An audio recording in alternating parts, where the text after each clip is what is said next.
In a sketch environment, rectangles are created with center lines. This applies to both corner and center rectangles.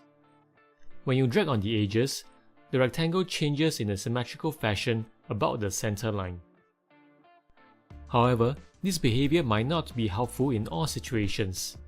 In some cases, you might have a need to size the rectangle in an asymmetrical fashion. For example, if I need the rectangle to be asymmetrical along the x-axis, I can simply delete away the vertical center line. Upon doing that, I can size the rectangle accordingly. If you want to retain the center line, identify the midpoint relation, left-click and hit the delete key to remove this relation. Repeat these steps on the other side. Ctrl-select one end of the center line and the edge of the rectangle and establish a coincident relationship between them. Be careful not to accidentally select the midpoint relation.